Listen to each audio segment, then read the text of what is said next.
Sama kita hormati dan muliakan segenap pengurus Masjid Al-Hidayah, khusus Pak Hadi Latif, Ustaz Bambang, Pak Ridwan Khalid, Ketua Panitia, yang sama-sama kita hormati dan muliakan, juga para Ketua RW, Ketua RT, juga Ustaz kita yang membacakan sholawat tadi, serta para Ustaz, tokoh sesepuh, baik yang dituakan ataupun yang sudah tua beneran.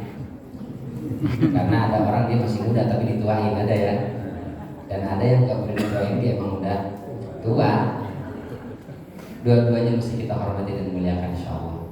Juga Bapak Ibu, para santri anak-anak yang dirahmati Allah Subhanahu wa taala, di kesempatan malam yang mulia ini alhamdulillah kita berkumpul di sini dalam rangka memuliakan Nabi kita Muhammad sallallahu alaihi wasallam.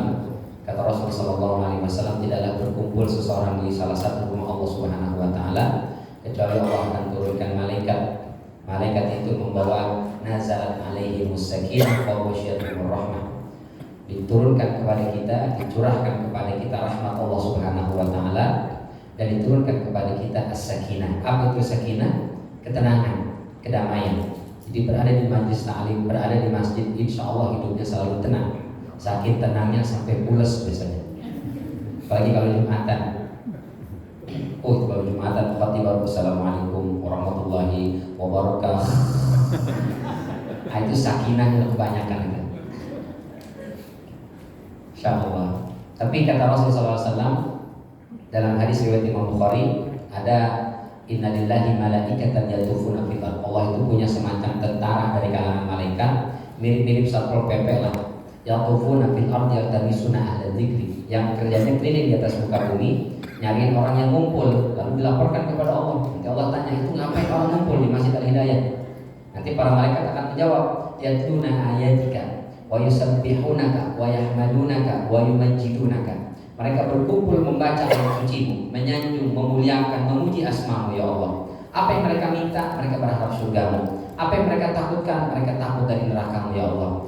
Wahai malaikat, saksikan kalau semua yang hadir di Masjid Al-Hidayah itu dalam rangka membaca ayat suci-Ku, mengagungkan, memuliakan asma-Ku, berlindung dari neraka-Ku, berharap dengan surga-Ku, maka ini ushidukum anni qad ghafartu lahu. Saksikan semua yang hadir telah Aku ampuni dosa dan kesalahannya.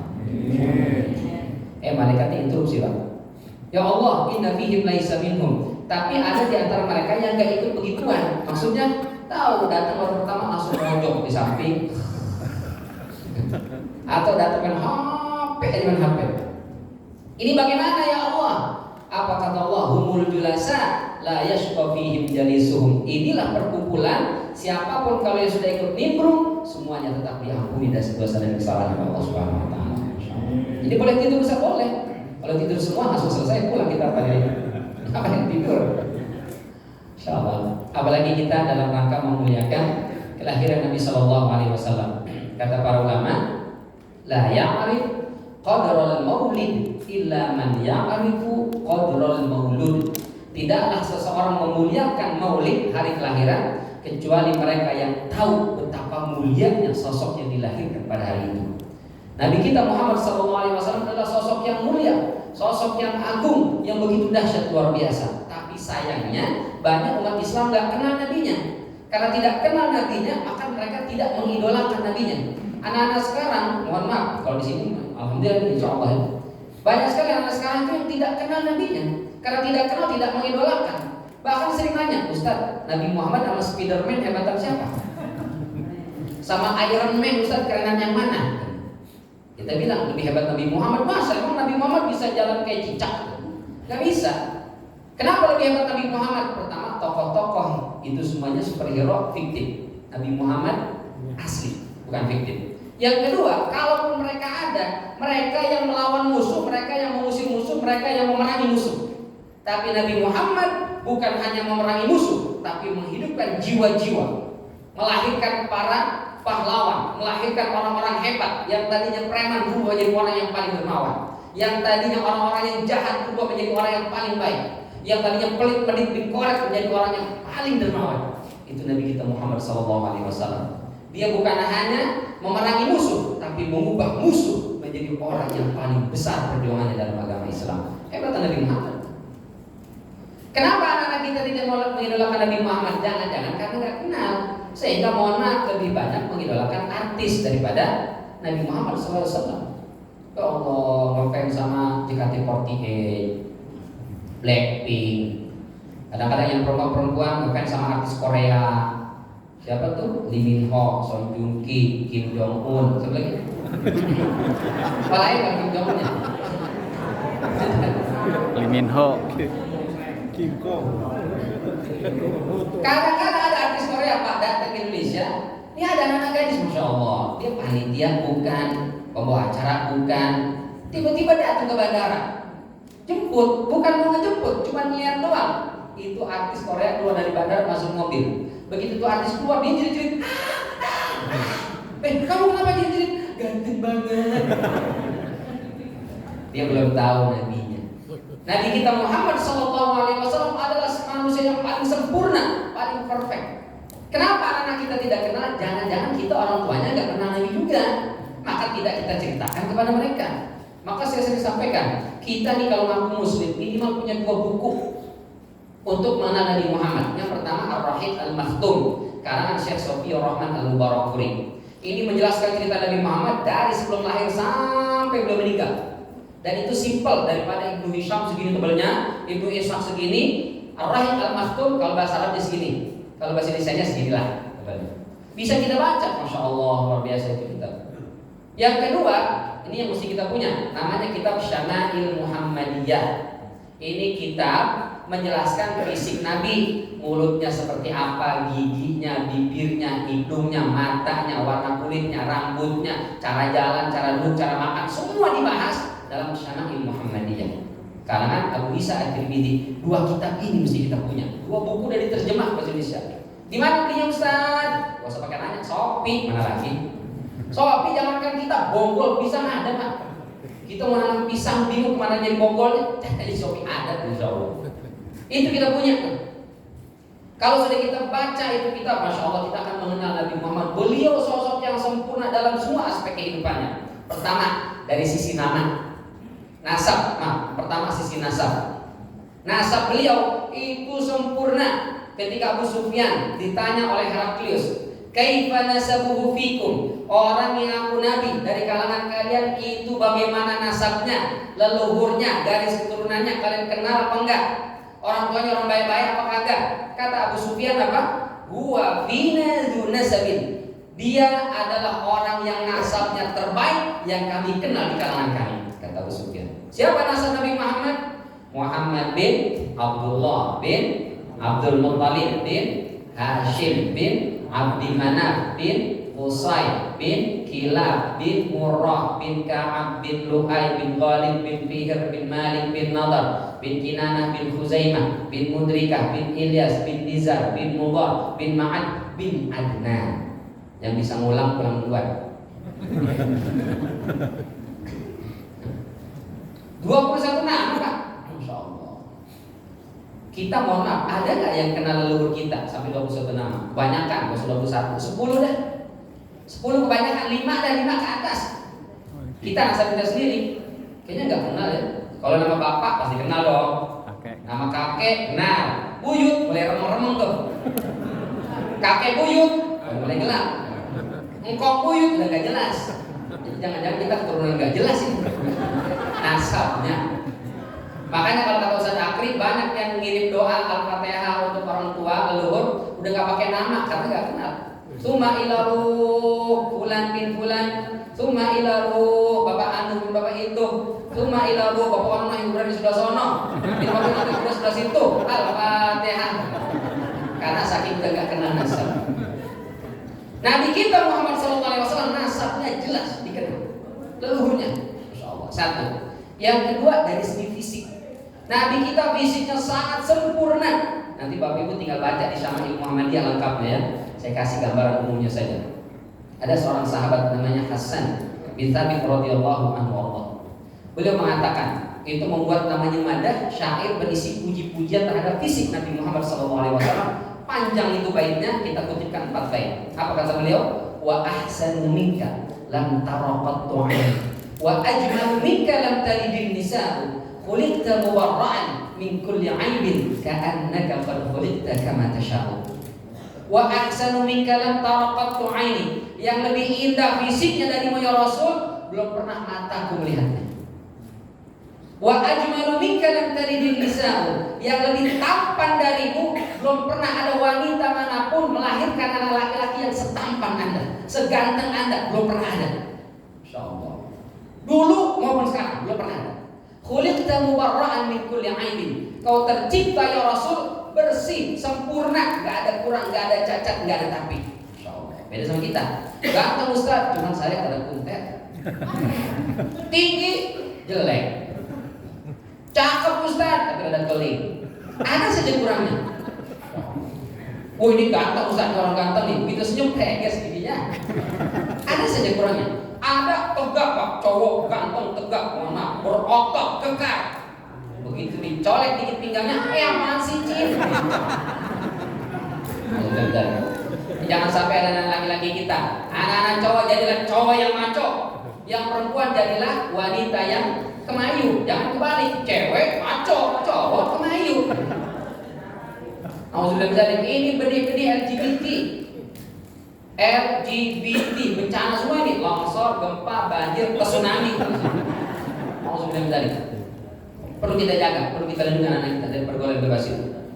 Kalau dulu tahun 80-an, kalau ada anak-anak cowok nongkrong di gang itu di pinggir jalan pulang ngaji, nanti ada anak dari gang lain lewat, itu bisa berantem cuma gara-gara lihat-lihatan. Aku lihat, bang ibu berantem. Cuma zaman dulu berantemnya pukul-pukulan doang. Kalau sekarang ngeri banget kemarin, Alhamdulillah. Itu dulu.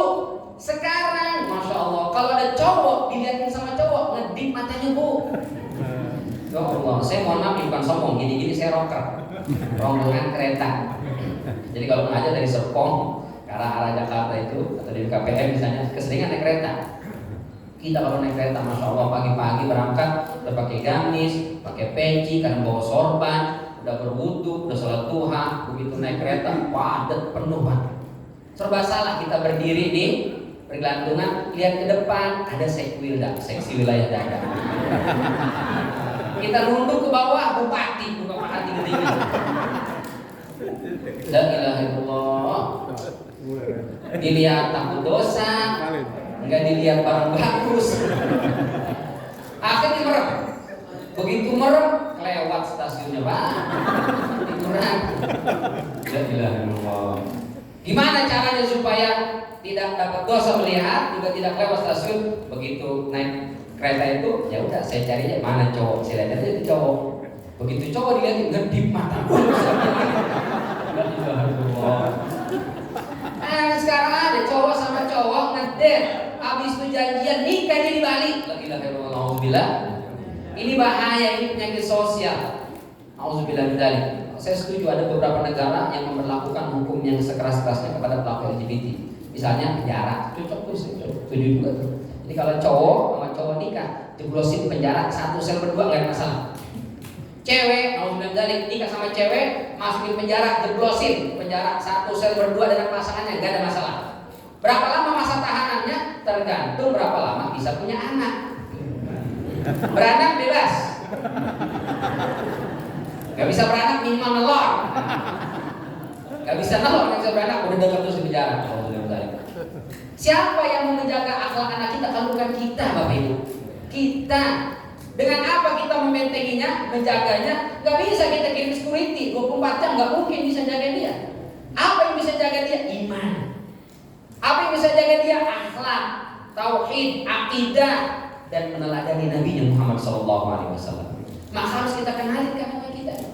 Nabi Muhammad fisiknya sempurna, nggak ada kurang, nggak ada cacatnya. Fisiknya indah menawan, mohon maaf. Itu kulit beliau putih bersih, meskipun tidak putih pure, tidak coklat pure. Jadi putih kalau kena sinar itu agak-agak kayak perak gitu. Saking indahnya, bersih mukanya. Mohon maaf, bukan cuma muka yang putih, sampai ke ketiak beliau pun putih. Putih sampai ke ketek-keteknya. Orang kita putih ada, tapi kalau keteknya mah iya. Mana hitam. Bahkan ada sebagian baru-baru ke ketek. Putih muka, lehernya juga belah. Muka sih putih banget. Tapi lehernya kenapa rada cepat? Ya malu Ustaz, komploknya cuma di muka doang. Komplok ke sandok Bu? Sandok ke komplok? Habis 3 inci sih tebal banget, kita pikir kan. Beliau indah, kalau tersenyum ada lesung pipinya. Orang cakep putih bersih mancung, masya Allah. Kalau senyum ada lesung pipinya, masya Allah. Cakep gak tuh? Indah. Cuma lesung pipi di rumah Ustaz, ibu saya senyum gak senyum ada. Itu namanya kempot. Beda. Kalau lesung itu senyum aja munculnya. Kalau senyum gak senyum ada, kempot namanya. Beliau kata Abu Isa Tirmidzi, hari di wafat Nabi Shallallahu Alaihi Wasallam rambut beliau itu tidak lurus, tidak keriting, ikal bergelombang. Tapi kata Rasulullah, kata para sahabat, rambut beliau itu sampai setelinga, kadang sampai sedada, tapi seringnya sampai telinga. Jadi rambut Nabi itu gondrong, tapi rambutnya hitam, klimis, wangi. Anak kita banyak juga yang gondrong, tapi mohon maaf pirang. Udah gitu ada bau apok. Jangankan kutu, kecoa juga ada. Nabi Muhammad bersih wangi. Di akhir hayat beliau kata Abu Isa Tirmidzi, mohon maaf, jumlah uban Rasulullah gak lebih dari 20 lembar. Usia Rasulullah meninggal 63 tahun. Uban dikumpulin nih, uban di rambut dan di janggut atau jenggot beliau itu gak lebih dari 20 lembar. Masya Allah. Bapak Ibu, udah berapa banyak? Ubannya banyak. Sahabat Abu Bakar nanya, ya Rasul kok disipta? Padahal cuma 20 lembar. Abu Bakar nanya, kok disipta? Ya Rasul kok kamu sudah beruban? Kenapa Abu Bakar nanya uban? Mohon maaf, karena biasanya ya, jangan tersinggung. Uban identik dengan beban. Semakin banyak beban seseorang, semakin banyak uban. Itu biasanya begitu. Jadi kalau kita lihat uban banyak bener bebannya nih. Maka Bu, tolong Bu, kalau suaminya banyak ubannya, jangan ditambah lagi bebannya. Apa kata Rasulullah? Syayabatni Hud wa akhwatuha. Yang membuat rambutku putih beruban adalah surat Hud dan beberapa surat yang lain. Kenapa bukan Al-Baqarah? Yang paling panjang kan Al-Baqarah. Kenapa disuruh surat Hud yang lebih pendek? Apa kata Rasulullah? Surat Hud itu yang membuat rambutku beruban. Bapak Ibu, kira-kira surat apa yang bikin beruban? Surat tagihan, surat apa lagi? Surat belanja? Enggak ada ya. Kenapa surat Hud? Karena dalam surat Hud ada ayat yang bahkan oleh Rasul pun terasa berat diamalkan. Yang mana itu? Ayat 112. Fastaqim kama umirta. Istiqomahlah engkau sebagaimana diperintahkan. Itu yang berat.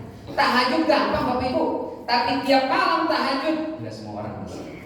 Ngaji, belajar tahsin semua kita bisa, tapi istiqomah terus-terusan belajar ngaji enggak bisa semua. Dari 25 turun jadi 15. Berapa tiba? Tapi masya Allah itu udah perjuangan. Maka yang dibutuhkan adalah istiqomah. Itu yang berat. Kalau ringan namanya istirohah. Duduk, senderan, selonjoran, ngorok, gampang kalau bisa. Tapi istiqomah butuh perjuangan. Termasuk ngaji tahsin. Masya Allah, Allah. Rasul sampai ajak motivasi kita semua. Ayo belajar baca Quran. Satu huruf baca Quran itu falahu hasanah, dapat pahala. Wal hasanatu bi asyri amsalihha. Itu pahalanya sama dengan satu huruf 10 kebaikan. Wala aqulu alif lam mim harfun, walakin alif harfun lam harfun mim harfun. Ketika saya baca alif lam mim itu bukan satu huruf, itu 3 huruf. Berarti kalau kita baca alif lam mim berapa pahalanya? 30. Ini bagi yang lancar.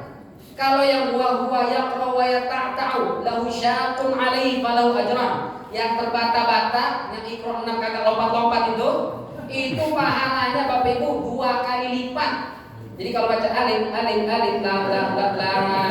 mim itu pahalanya 60. Jadi ini misal yang lancar apa yang nggak lancar? Yang lancar.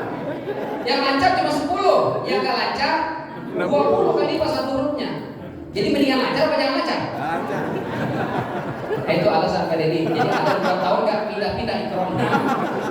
Kok nggak pindah-pindah Pak? Biarlah Ustaz saya di sini biar lebih banyak pahala saya Ustaz. Memang yang lancar kredit poinnya sedikit. Tapi kata Rasulullah, al-mahiru bil Quran ma'as safaratil kiramil bararah. Di surganya VVIP kelas, high class, tetangga depannya Nabi Ibrahim, di samping kanannya Nabi Muhammad, Nabi Yusuf, Nabi Daud, Nabi Sulaiman, tetangganya tuh. Bagian lancar baca Qurannya. Yang gak lancar siapa tetangganya Ustaz? Yang gak lancar juga. Tetangganya sama nanti. Kok sampein lagi? Kok sampein juga? Tetangganya udah saya tetangganya lagi. Berarti sama-sama gak lancar. Ketemu lagi.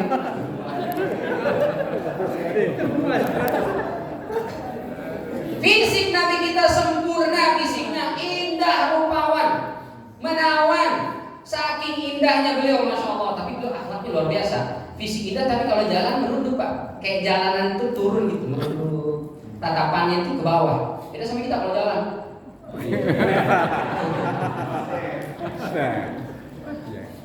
Sombong banget. Merunduk. Kalau dipanggil, menoleh ke badan-badan semuanya. Yang manggil anak kecil, orang dewasa, orang terhormat, budak, siapapun yang manggil, noleh semua ke badan-badannya. Muhammad, noleh semuanya. Itu Nabi Muhammad SAW. Kalau kita, tadi ketemu aja nggak noleh ya. Tapi itu faktor kacamata itu. Kalau kita dipanggil noleh, tapi lehernya doang. Pak mau kemana? Situ. Bahkan sebagian mau kemana? Mau depan. Rasulullah noleh seluruhnya ke badan-badannya. Masya Allah. Kita leher doang. Makanya sering karena leher doang yang noleh, akhirnya sakit leher. Gak bisa noleh. Mau kemana? Gitu. Kenapa gak noleh bu? Salah bantal. Bantal disalahin padahal dia yang nolehnya cuma kagak. Masya Allah. Sempurna fisik Rasulullah, akhlaknya begitu luar biasa. Mohon maaf ibu. Sampai di Mekah itu orang kan pada hafal nih Nabi Muhammad jam berapa berangkat ke masjid, jam berapa pulang dari masjid. Semua wanita hafal, nenek-nenek, anak gadis, anak muda, sudah menikah, belum menikah, hafal jam berapa Muhammad SAW berangkat dari rumah ke masjid, jam berapa pulang dari masjid ke rumahnya. Begitu Rasul lewat, itu semua langsung pada yang buka horden, yang buka jendela, yang buka pintu, sweet. Karena memang perempuan Mekah mereka suka melihat Nabi Muhammad, cuma karakter wanita Mekah itu pemalu, kemayu, pendiam, ngalahan. Sama suami nggak berani ngedebat. Wanita Mekah tuh pak pemalu dia suka sama Nabi Muhammad, senang. Cuma darinya ngintip doang dari jauh. Beda sama wanita Madinah, lebih agresif, lebih berani sama suami, mendebat, hal biasa di Madinah. Maka ketika Rasul sampai ke Madinah, wanita Madinah beda sama wanita Mekah. Wanita Mekah cuma ngintip, wanita Madinah hadir di majelis salim. Ketika Rasul ngasih kajian itu, dia berdiri angkat tangan. Ibu mau nanya apa? Nggak nanya ya Rasul. Terus kenapa berdiri angkat tangan? Ini ahabulaka nafsi. Saya berdiri ya Rasul, mau menghadiahkan diri saya untukmu. Apa maksudnya? Tolong nikahi saya gratis, tis ya Rasul. Agresif. Kira-kira Pak, ibu-ibu di sini Makkah apa Madinah? Dua-duanya. Makkah apa Madinah? Ibu Makkah apa Madinah? Madinah. Wanita sini Makkah semua ya. Pemalu, kemayu, sama suami nurut banget Ustaz. Makkah tuh. Kalau wanita di sana gabungan Ustaz, Makkah Madinah jadinya bukan agresif, beringas. Kata suaminya, "Ma, kalau mau bikin kopi, bikinnya sendiri." Nggak bisa. Tolong dong tuangin air keluar gitu. Dispenser tinggal pencet keluar air. Pak, bisa nggak bikin kopi sendiri Pak? Bisa ya? Bisa. Bisa nggak bikin teh sendiri?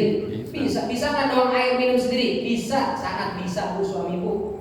Tapi kata Rasulullah, kalau kopinya ibu yang buatin, tehnya ibu yang nyediain, air putihnya ibu yang menyajikan, lalu diminum oleh suami ibu, satu teguknya menggugurkan dosa dan kesalahan ibu. Setuju gak Pak? Setuju Bapak. Menggugurkan dosa. Orang tua kita dulu pada ngerti itu. Makanya mohon maaf kalau untuk suaminya dikasih gelasnya gede. Karena tahu dosanya banyak. Biar minum semuanya. Nah pulang Maulid ini nanti besok ibu sudah pesan gelas yang agak gede, setengah baskom itu. Buangin air Pak, minum Pak, habisin aja.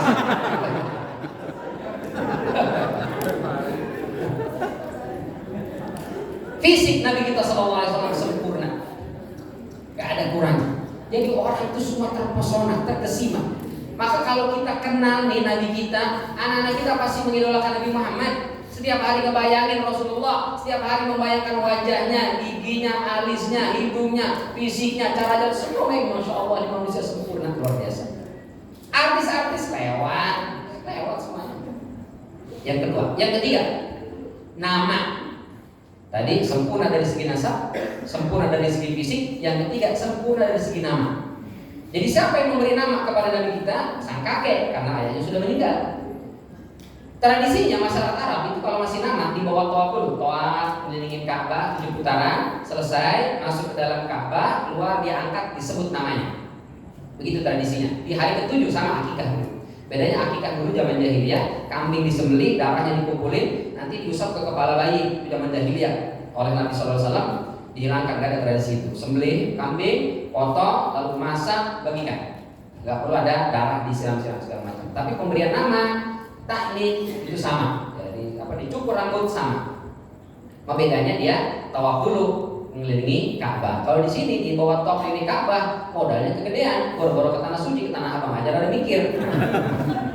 Akhirnya bagaimana? Jamaah yang hadir suruh pada berdiri, bayi di bawah marhaban, marhaban gitu. Nah dulu tuh selesai tawaf di Ka'bah, bayi itu di bawah, masuk dalam Ka'bah diangkat. Misalnya Khalid, itu semua yang hadir, Sa'ad, Amr, semua pada teriak. Begitu Abdul Muthalib mengangkat cucunya Muhammad, semua diam. Gak ada yang teriak. Mereka bingung, Muhammad. Bertanya, ya Abdul Muthalib, lima samaitahu bismillah ta'riful Arab. Kenapa kau kasih nama cucumu dengan nama yang tidak familiar di telinga masyarakat Arab? Tidak familiar. Nama Muhammad itu bahasa Arab, tapi sebagai nama gak pernah ada di masyarakat Arab nama Muhammad. Abdul Muthalib punya 10 anak, gak ada satu pun yang namanya Muhammad. Maka kata Imam Al-Baihaqi, nama itu adalah ilham dari Allah. Bahasa kitanya wangsit ya, diberikan kepada Abdul Muthalib untuk diberi nama kepada Nabi kita Muhammad. Apa arti Muhammad? Yang terpuji. Artinya itu. Ditanya Abdul Muthalib, kenapa kau kasih nama cucumu dengan nama Muhammad yang tidak familiar di telinga masyarakat Arab? Kata beliau, samaituhu Muhammadan. Aku kasih nama cucuku Muhammad liyahmadahu man fil ardi wa yahmadahu man fis sama. Aku kasih nama dia Muhammad yang terpuji supaya seluruh penghuni bumi menyanjung, memuji dan memuliakan cucuku. Bukan hanya penghuni bumi, aku berharap seluruh penghuni langit menyanjung, memuji dan memuliakan cucuku. Terjadi enggak tuh? Innallaha wa malaikatahu yusholluna 'alan nabi. Allah dan para malaikat penghuni langit berselawat untuk Nabi. Apa arti berselawat? Memuji, menyanjung. Ya ayyuhalladzina amanu, hai kalian orang-orang penghuni bumi yang aku beriman, sallu alaihi wasallimu taslima. Berselawat, puji, sanjung, muliakan Nabi kita Muhammad sallallahu alaihi wasallam. Tuh, jadi nama adalah doa. Nama ada cita-cita, nama ada harapan. Beliau ingin menamai cucunya Muhammad menjadi manusia terpuji, maka beliau tumbuh menjadi manusia yang terpuji. Maka kasih namalah yang baik, kata Rasulullah. Hasinu asma'akum. Kalau kalian kasih nama anak cucu, kasihlah nama yang baik, nama yang bagus, karena nama adalah doa. Ustaz, tapi orang tua saya zaman dulu Ustaz ngasih nama asal-asalan. Mohon maaf Bapak Ibu, orang tua dulu mereka bukan ngasih nama asal-asalan, tapi memang kemampuan intelektualitasnya terbatas, pengetahuannya minim. Jadi kadang ngasih nama anak sesuai dengan peristiwa. Begitu lahir, hujan deras di mana-mana, banjir kali ini. Maka begitu lahir kasih nama anaknya Banjir. Siapa nama anaknya? Banjir. Kampung itu tuh. Betawi, saya Mustika Jaya, saya lahir di Mustika Jaya sana, Kalimpang sana lah. Itu begitu. Kadang-kadang lahir musim petek. Petek itu ada bunganya tuh, yang bunganya itu kayak buat pentungan beduk tuh, namanya pendul. Begitu lahir bayi dikasih namanya pendul, karena lahirnya pas musim petek. Ada yang waktu lahiran kan katanya sakit ya Bu ya, saya juga belum pernah nyobain Pak. Itu lahir dokter, suster, di samping ada gelas, kena tuh jatuh, perang pecah. Orang Betawi bilangnya pecahan gelas itu namanya beling. Begitu lahir bayi dikasih nama beling. Itu ngong saya tuh. Saya namanya beling. Ada waktu lahiran kan dia harus dikubur adik-adiknya tuh. Maklum lah anak pertama, di bapaknya grogi nih cepet-cepet, belum sampai ke tempat untuk dikubur tuh adik-adik keburu jatuh. Begitu jatuh kan mesti diserok, nama serokannya pengki. Maka selesai dia kubur balik, ditanya sama istrinya, jadi anak kita siapa namanya Pak? Udah kasih aja namanya Pengki. Tadi bapak dapat pangsit. Itu orang dulu. Ya. Karena mereka kurang berpendidikan, jadi ngasih nama sesuai dengan peristiwa. Ada yang ngasih nama sesuai hari. Lahirnya hari apa? Kemis, udah kasih nama Bisan. Hari Jumat, Atep. Hari Sabtu, Tumin. Hari Minggu, Gunadi. Senin, Nenti, Nendi, Nenta. Selasa, Satem, Sae, Samit. Rebo, Bokir, Bodong, Bolot, Bone. Itu rombongan rebo semua itu Pak. Akhirnya tuh. Makin kesini, mulailah banyak pengajian. Sekolah masih ada jarang, tapi kalau ngaji, orang dulu itu biar kata nggak sekolah, ngaji mah pinter. Buta huruf tapi baca Quran bisa, sama ngitung bisa. Meskipun buta huruf kalau ngitung bisa, terutama ngitung duit, 2.000 perak gak bakal lewat itu. Mulailah pada ngaji. Cuman zaman dulu kan belum ada Quran terjemahan. Mereka pintar baca Quran tapi nggak tahu arti. Kadang pengen ngasih nama anak dari Quran, cuma karena nggak tahu arti kadang-kadang salah, comot. Ustaz, alhamdulillah anak saya namai dari Al-Quran Ustaz. Siapa namanya? Mohon maaf dari sana ya Pak. Namanya Tony Ustaz. Tony Quran sebelah mana ya Pak?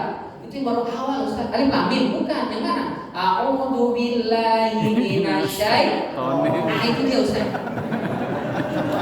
Sebelum salah contoh Pak, harus salah itu. Syaitan. Mohon maaf ya Pak Tony, bukan dari sini.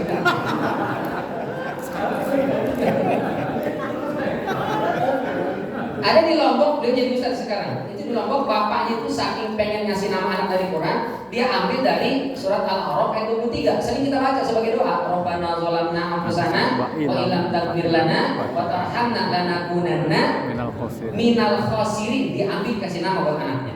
Bocah ini nggak tahu, dia nggak ngerti, dia senang-senang aja karena sering dibaca ibu pengajian, bapak-bapak pengajian, sering disebut namanya minal khasirin, bangga dia.